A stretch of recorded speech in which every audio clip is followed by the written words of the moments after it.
Well, I'm finally back after what was probably the best week of my life last week. Cue the poorly edited montage. Oh, you know what I mean? Come on, shake it, baby. Oh. Today we're not talking about Taylor Swift, but I so wish we could, but we're talking about something completely different. What is that thing, you may ask, that we're talking about? Who could it be, Ryan?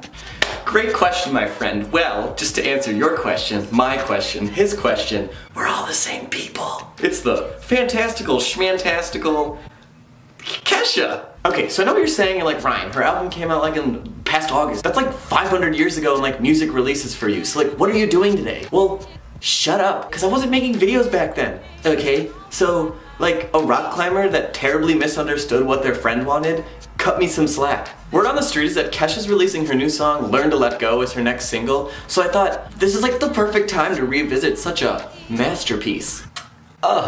Delicacy. Speaking of letting it go, I've been trying to teach my son lately how to let things go, but it's like he has the vice grip of some teenage boy who just started puberty. Come on, give me my heart back. Jesus Christ, why are you so strong?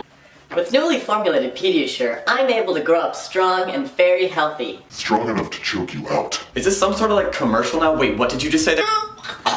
This album really saw Kesha taking a step back.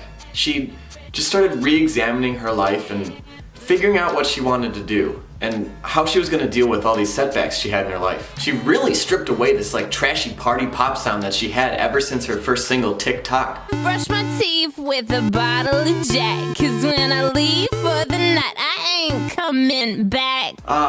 Really takes me back to 6th grade when I had no idea what a bottle of Jack was. I literally thought it was some brand of like random toothpaste. Like, what else was she brushing her teeth with? I mean, on this album, she manages to keep the sound like super attainable and upbeat while still bringing in those rock and country influences with the use of her banjo and this like intense drum beat sound. The whole album really explores the idea of growing from your past and becoming a stronger person in the end. Strength. But this song really brings that idea to the forefront. She realizes that she needs to look to the forward and not the past in order to forgive and forget all the hell that she's been through.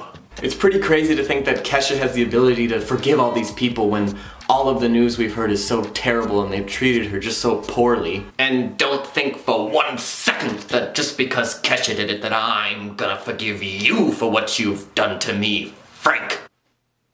I'll never forgive you for what you did to me. Let's react to some lyrics, shall we? Had a boogeyman under my bed, putting crazy thoughts inside my head. Literally, same. Like, just the other night I was sleeping and he whispered to me, Spice your famous mac and cheese with Italian seasoning, Ryan. those don't even pair well together, like, what a crazy thought. You was telling me, no, you're not that strong. But I didn't listen to him. I ended up in the hospital with a blown out back. Always lift with your knees, kids. Overall, this has been a complete 180 turnaround for her sound, but a strong turnaround nonetheless. It's a hard kind of turn that you'd see if you're in a minivan with a mom who just realized she left her toddler at the grocery store when she's already halfway home. My baby. Mama's coming. So, I give Learn to Let Go by Kesha 83. Jesus Christ, why can't people just stop sexually and mentally abusing other people? Out of 100. And remember, I love each and every one of you, but only if you like and subscribe. Wink.